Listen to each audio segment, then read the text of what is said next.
আগের যে স্মৃতি, আমাদের সমাজ পারিপার্শ্বিক পুরো চিত্র যদি আমরা চিন্তা করি, আমাদের স্মৃতিতে কি ভেসে ওঠে? গরু ছাগল, ঠিক না?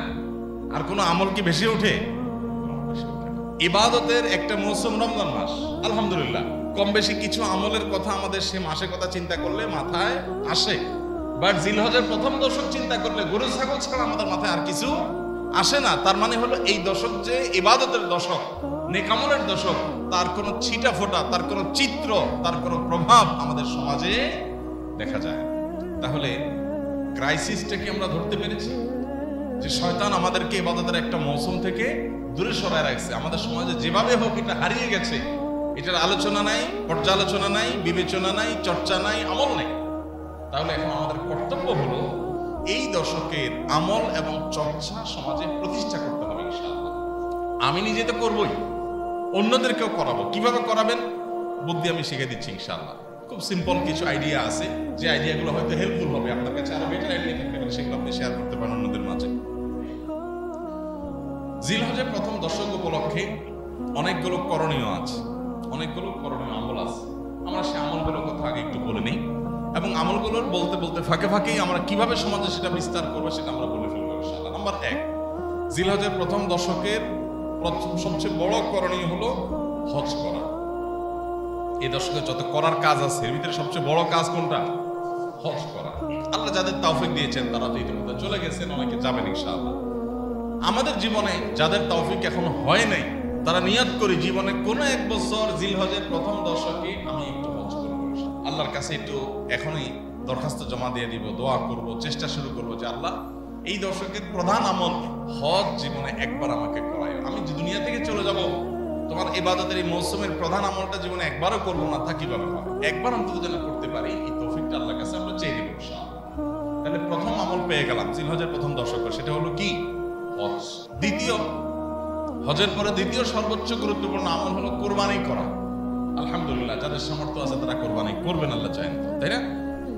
কোরবানি কেন করবেন? নিয়তগুলো ভেজাল মুক্ত করে নেবেন, খাঁটি করে নেবেন। গোশতের জন্য, মুখ রক্ষার জন্য, চক্ষু লজ্জা থেকে বাঁচার জন্য, সমাজে মানুষ কি বলবে কোরবানি না করলে সেটার জন্য, সেই প্রশ্নের উত্তর নিজের কাছ থেকে ক্লিয়ার করে নেবেন, নিয়ে কোরবানি করবেন। তাহলে দ্বিতীয় আমল হলো কোরবানি করা এই দশকে।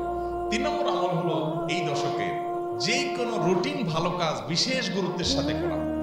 5 ওয়াক্ত নামাজ অন্য সময় গাফলতি করছেন, এই দশকে আর করবেন না। এই দশকে স্পেশাল কেয়ার করবেন যে নামাজের যাতে কোনো গাফলতি না হয়, ওয়াক্ত মতো জামাতের সাথে পুরুষরা মহিলারা ওয়াক্ত মতো আউয়াল ওয়াক্তে নামাজ পড়ে ফেলবেন। ফজর নামাজটা যাতে মিস না হয় দশকে। এই দশকে কোরআন তেলাওয়াত অন্য দশকে না করলে এই দশকে একটু করার চেষ্টা করবেন। অন্য দশকে যে আমল করেন না সেটাই আর দশকে বেশি বেশি করবেন। তাহলে সাধারণ নেকামল বেশি বেশি করবেন। কারণ এই যে একটা হাদিস শুনলাম, নবী সাল্লাল্লাহু আলাইহি ওয়াসাল্লাম বলেছেন এই দশকের নেকামল আল্লাহর কাছে এত প্রিয় যে অন্য কোন সময়ের আমলে আল্লাহ এত খুশি হন না, বান্দার এই দশকের আমলে যত খুশি হন। জিজ্ঞাসা করেছেন সাহাবীরা, হে আল্লাহর রাসূল, অন্য সময় যদি কেউ আল্লাহর রাহে জিহাদ করে সেই কাজটাও কি এই দশকের নেকামলের চাইতে প্রিয় না? জিহাদ, জিহাদ জীবন বাজি রাখা। নবী করিম সাল্লাল্লাহু আলাইহি ওয়াসাল্লাম বলেছেন ওয়ালাল জিহাদু ফি সাবিলিল্লাহ। এমনকি অন্য সময়ে আল্লাহর রাহে জিহাদ করলেও সেটা এই দশকের সাধারণ আমলের চাইতে বেটার না, চিন্তা করা যায়। তবে এক্সেপ্ট হলো ওই ব্যক্তি যে অন্য সময় জিহাদে বের হয়েছে, তার জীবন তার সম্পদ সব বিলিয়ে দিয়ে আসছে, কিছু নিয়ে ফিরে আসে নাই, সে সব উজাড় করে দিছে, উৎসর্গ করে দিছে, তার কথা ভিন্ন, তার মর্যাদা সঙ্গে। তাহলে এই দশকের নেক আমলের মর্যাদা সম্পর্কে আমরা ধারণা পাচ্ছি। তাহলে তৃতীয় করণীয় হলো বেশি বেশি নেক আমল করা। 4 নম্বর করণীয় হলো যে কোনো পাপের কাজ, গুনাহের কাজ যে কোনো সময় নিষিদ্ধ, এই দশকে বিশেষ ইবাদতের মৌসুম হওয়ার কারণে স্পেশাল কেয়ার করা যে আমি গুনাহের কাজ করবো না। যেমন রমজান মাসে যে ঘুষ খায়, কোন কোন ঘুষখোর ড্রয়ার খুলে দেয়, দিয়ে ক্লায়েন্টকে বলে এখানে রেখে দেন, রোজা আসি তো সন্ধ্যার পরে ধরবো। এই যে এতটুকু তার মধ্যে যে বিহিত আসছে, যদি এটাতে কোনো কাজ হবে না, দিন শেষে তো খাইলো সে, যে রোজার মাস টাকাটা হাতে নেবো না, ক্যাশে রাখেন, ইফতার করে তারপরে ধরবো। তো এই যে এতটুকু তার ভিতরে ধারণা তৈরি হয়েছে যে রোজা অবস্থায় গুনাহ করলে বেশি অপরাধ হবে। তো এই জিলহজের প্রথম দশকে যে কোনো পাপের কাজ অন্য সময় তো করবোই না, এই দশকে স্পেশাল কেয়ার করবো পাপের কাজ থেকে বেঁচে থাকার জন্য। 4 নম্বর আমল। 5 নম্বর আমল হলো বেশি বেশি জিকির করো, বেশি বেশি আল্লাহর স্মরণ করো, আল্লাহর কথা চিন্তা করবো, কোরআন তেলাওয়াত করা উত্তম জিকির, সুবহানাল্লাহ, আলহামদুলিল্লাহ, আল্লাহু আকবার, সব ধরনের জিকির বেশি বেশি করে করা। কারণ আল্লাহ সুবহানাহু ওয়া তাআলা কোরআনে কারীমে বলেছেন যে ওয়াযকুরু ইসমাল্লাহ ফি আইয়ামিন মা'দুদাত, নির্দিষ্ট দিনগুলোতে আল্লাহর বান্দারা আল্লাহর জিকির করে। এই নির্দিষ্ট দিন বলতে জিলহজের প্রথম দশকে বোঝানো হয়েছে। তাফসীরবিদগণ, মুফাসসিরিন کرام সব তাফসীরগুলোতে প্রায় এই বিষয়ে কথা বলা আছে। তাহলে 4 নম্বর আমল গুনাহ থেকে বাঁচা, আর 5 নম্বর আমল হলো বেশি বেশি জিকির করা।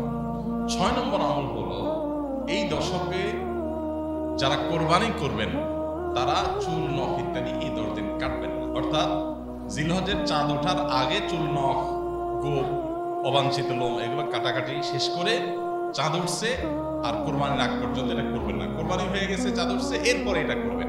এই আমলটা শুধু কোরবানিকারী ব্যক্তির জন্য খাস কিনা, একটা হাদিস থেকে বোঝা যায় এটা কোরবানিকারীর জন্য আমল, কিন্তু অন্য আরেকটা হাদিস থেকেও দেখা যায় যিনি কোরবানি করবেন না তিনিও এই আমলটা করতে পারেন।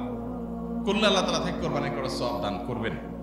এবং শুধু সেটাই নয়, কোরবানি করেন বা না করেন, ছোট বাচ্চাদেরকে পর্যন্ত হাদিস থেকে আমরা পাই যে তাদেরকে উৎসাহ দেওয়া হয়েছে তারা যেন এই দশকে চুল নখ ইত্যাদি তাদেরকে মা বাপ না কাটে। এটা একটা আমল। 7 নম্বর আমল হলো এই দশক উপলক্ষে তাকবীর বেশি বেশি পাঠ করা। আল্লাহু আকবার, আল্লাহু আকবার, লা ইলাহা ইল্লাল্লাহ, আল্লাহু আকবার, আল্লাহু আকবার, ওয়ালিল্লাহি। এই তাকবীরটা বেশি বেশি করে পাঠ করা, এটা এই দশকের আমল।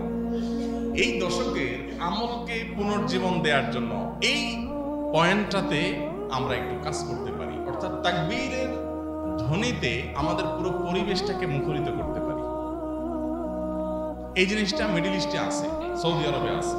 তারা তাদের সমাজে বিভিন্ন জায়গায়, ঘর বাড়িতে, অলিতে গলিতে, এমনকি দোকানে, সুপার শপে, শপিং মলে, বিভিন্ন জায়গায় তারা ছোট ছোট আপনার স্পিকার দিয়ে মৃদু ভলিউমে তারা তাকবীর বাজায় রাখে, সুরিত কণ্ঠে তাকবীর বাজতে থাকে। আল্লাহু আকবার, আল্লাহু আকবার, লা ইলাহা ইল্লাল্লাহ, আল্লাহু আকবার, আল্লাহু আকবার, ওয়ালিল্লাহিল হামদ। গোটা সমাজ যে আমাদের এই পশ্চিমারা এবং তাদের দোসররা আমাদের সমাজটাকে নোংরা করে রাখছে, তাকবীর ধ্বনি যদি সারা দেশের সমস্ত অলিতে গলিতে বাজতে থাকে, অন্তত শয়তান থেকে কিছুটা হলেও পবিত্র হবে ইনশাআল্লাহ। এই জন্য এই দশকে তাকবীরটা জোরে জোরে পাঠ করা। জোরে জোরে বলতে আবার এমন জোরে না যে কারোর ডিস্টার্ব হয়, মৃদু ভলিউমে, যাতে তাদের কোনো কারো অসুবিধা না হয়। সেভাবে আমরা তাকবীরের ধ্বনিটাকে যত বেশি আপনার এটা আমরা চর্চা করতে পারবো, তত বেশি এই সম্পর্কে মানুষের ধারণা তৈরি হবে। যখনই একটু উচ্চস্বরে তাকবীর শুনবে কেউ, তখন তার ধারণা হবে ব্যাপার কি, তখন বুঝবে যে এটা জিলহজের প্রথম দশক চলতেছে, আমলের দশক চলতেছে। এই একটা জায়গায় আমরা যদি কাজ করি তাহলে আমলটাকে আমরা পুনর্জীবন দিতে পারি। সাহাবীদের কেউ কেউ তারা এই দশক আসলে বাজারে যেতেন, কেন? শুধু তাকবীর দেওয়ার জন্য, যে বাজারে গিয়ে একটু জোরে তাকবীর দিয়ে দেন, আল্লাহু আকবার, আল্লাহু আকবার, লা ইলাহা ইল্লাল্লাহ, আল্লাহু আকবার, আল্লাহু আকবার, ওয়ালিল্লাহিল হামদ। আমরা শুধু ঈদের দিন পড়ি, ঈদের দিন না, এটা 10 দিন ধরে করার জিনিস। তো সাহাবী বাজারে যে এটা জোরে বলতেন যাতে করে তার শোনা শুনে অন্যদেরও মনে হয় তারাও পড়ে। তো আমরা মুদি দোকানে, চায়ের দোকানে যাই, যদি একটু জোরে তাকবীর বলি, প্রথম বলার পর সবাই একটু তাকায় থাকবে, ব্যাপার কি, লোকে মাথায় কোনো সমস্যা টমস্যা আছে, এরকম একটা অ্যাপ্রোচ দেখতে পারেন। তো যেহেতু সবাই গাফেল, ওদের কাছে জিকিরটা সমস্যা মনে হয়, এই জন্য আপনার সাথে সাথে একটু ব্যাখ্যা করতে পারেন, একটু এক্সপ্লেইন করতে পারেন যে আসলে জিলহজের প্রথম দশক আসলে একটু সরবে তাকবীর পাঠ করা সুন্নাত, এটা ধারণাটা হারাই গেছে, এই জন্য আমি একটু জোরে পড়ছি। আপনারা কেউ চাইলে করতে পারেন, তাহলে ইনশাআল্লাহ দেখবেন আবার স্বাভাবিকভাবে যেন আমার ঠিক আছে। তাহলে এই তাকবীরটা সাহাবীরা দেখেন বাজারে গেছেন তাকবীর বলার জন্য। জীবনে কোনোদিন বাজারে তো কাঁচামরিচ কিনতে, পেঁয়াজ কিনতে, নানা ধান্দা, নানা কারণে গেছেন, কোনোদিন এরকম হয়েছে যে শুধু একটা আমল করার জন্য বাজারে গেছেন? তাহলে এই দশকে চেষ্টা করা যাবে তো ইনশাআল্লাহ। বাজারে যদি যাইতে না পারেন, অন্তত আপনার আশেপাশে থাকা মুদি দোকানে যায়, 2-3 জন কাস্টমার থাকবে, সেখানে যে একটু জোরে তাকবীর বলবেন, এরপরে ব্যাখ্যা করে দিবেন, পারা যাবে না ইনশাআল্লাহ? আর একটা কাজ তো সবাই পারবেন, সেটা কি? বাসায় ঢোকার সময় সালাম দিবেন, বিসমিল্লাহ বলবেন, সালাম দিয়ে ঢুকবেন, এবং ঢোকার পরে তাকবীর শুরু করবেন। আগে সব কথা পরে, বউয়ের সাথে আলাপ সালাপ পরে, সব আগে কি হবে? তাকবীর হবে। আল্লাহু আকবার, আল্লাহু আকবার, লা ইলাহা ইল্লাল্লাহ, আল্লাহু আকবার, আল্লাহু আকবার, ওয়ালিল্লাহিল হামদ। ছেলেটা স্কুল থেকে আসছে, মেয়েটা মাদ্রাসা থেকে আসছে, দরজাটা খুলছেন, সালাম দিল, ওয়ালাইকুম আসসালাম, এরপরে শুরু করবেন তাকবীর, আল্লাহু আকবার, আল্লাহু আকবার, লা ইলাহা ইল্লাল্লাহ, আল্লাহু আকবার, আল্লাহু আকবার, ওয়ালিল্লাহিল হামদ। ম্যাডামের সাথে দেখা করছেন, মিসেসের সাথে দেখা করছেন, বাইরে থেকে আসছেন, সালাম কালাম হয়ে গেছে, কথাবার্তা বাকিগুলো পরে, আগে তাকবীর শুরু হয়ে যাবে, আল্লাহু আকবার, আল্লাহু আকবার। এইভাবে যদি আমরা করতে থাকি তখন গোটা পরিবারের মধ্যে একটা ধারণা তৈরি হবে যে একটা আমলের দশক চলছে। একটু কষ্ট হবে, কিন্তু এটা প্রতিষ্ঠা করার জন্য একটা সহজ মাধ্যম। চেষ্টা করা যাবে না ইনশাআল্লাহ। আল্লাহ আমাদেরকে তৌফিক দান করুন। 8 নম্বর হলো এই তাকবীরটাই বিশেষ সময়ে পড়া। সেটা কি? জিলহজের 9 তারিখ অর্থাৎ কোরবানিদের একদিন আগে বা ফজর থেকে নিয়ে 13 জিলহজ ঈদের তৃতীয় দিন পর্যন্ত আপনার প্রত্যেক ফরজ নামাজের পরে একবার করে তাকবীরটা পাঠ করা। নারীগুলো সবার জন্য এটা প্রযোজ্য। এটা হলো 8 নম্বর আমল, প্রত্যেক নামাজের পর এই কয়েকদিন। আর 9 নম্বর আমল হলো 1 থেকে 9 তারিখ পর্যন্ত এই প্রথম 9 দিন নফল রোজা রাখা। জিলহজের 1 তারিখ থেকে 9 তারিখ পর্যন্ত। এটা বিভিন্ন হাদিস দ্বারা সমর্থন পাওয়া যায় এবং মাওসুআ ফিকহিয়া কুয়েতিয়া, কুয়েত থেকে প্রকাশিত আপনার ফিক বিশ্বকোষে ওনারা লিখেছেন যে ইত্তেফাকাল ফুকাহা, সব ফকিহগণ একমত জিলহজের 1 থেকে 9 তারিখ পর্যন্ত এই দিনগুলোতে নফল রোজা রাখা মুস্তাহাব। তাহলে সেটা আমরা করতে পারি। 9 নম্বর আমল গেল। 10 নম্বর হলো বিশেষভাবে আরাফাত দিনে রোজা রাখা, অর্থাৎ 9 তারিখটা স্পেশাল। এই দিনে রোজা রাখলে কি হয়? 1 বছর আগের এবং 1 বছর অগ্রিম আল্লাহ তাআলা গুনাহ মাফ করে দেন। আর 11 নম্বর আমল হলো ঈদের দিনে যত আমল আছে সেই আমলগুলো ঠিক মতো করা। সবাই চেষ্টা করবো তো ইনশাআল্লাহ। আমরা আসন্না ফাউন্ডেশন থেকে একটা লিফলেট করেছি এবছর, প্রথমবার এবছর আমরা এটা প্রিন্টেড ভার্সন করেছি। এটা ইনশাআল্লাহ সামনের জুমায় আমরা মসজিদে ইমাম সাহেব এবং মজলিসের বলবো আপনারা ব্যবস্থা করবেন সংগ্রহ করা ফ্রি বিতরণের জন্য। এটা আপনারা কেউ চাইলে খরচ দিয়ে নিতে পারেন, আর খরচ ছাড়া ফ্রি চাইলেও কেউ আসন্না ফাউন্ডেশনে যোগাযোগ করে নিতে পারবেন। ছোট একটা লিফলেট করা আছে জিলহজের প্রথম দশকের তাৎপর্যগুলো কি, করণীয়গুলো কি, এটা আপনি বিতরণ করেন। আপনি একজন আপনার সহকর্মীকে দেন, দোকানদারকে দেন, একজনকে দেন, দিয়ে বলেন যে এটা ভালো করে পড়েন, পড়ে একটু আমল করেন। তাহলে আপনি যদি 100 জনকে দেন আর একজন আমল করে, আলহামদুলিল্লাহ জিন্দা হয়ে গেল আমলটা। চেষ্টা করা যাবে তো ইনশাআল্লাহ। তো লিফলেটটা আগামী সপ্তাহে মসজিদে কিছু নিয়ে আসবে, এখান থেকে একটা বেশি নিতে পারবেন না। একটা বেশি নিলে ফাউন্ডেশন থেকে যায় নেবেন, একটু কষ্ট করেন। শুধুমাত্র আমরা চাই যে আমাদের পকেটে ভরে দেখ। আরো সহজ হইতো যে তাবিজ বানায়া আমলটা খাওয়া দিতে পারতো, আমরা গিলে ফেলতাম, কাহিনী শেষ হয়ে যেত। দরকার হুজুর কিছু টাকা নিতে দেওয়া ভালো। আমরা মূলত এরকমই চাই, তাই না? যে এত ঝামেলা করে কে?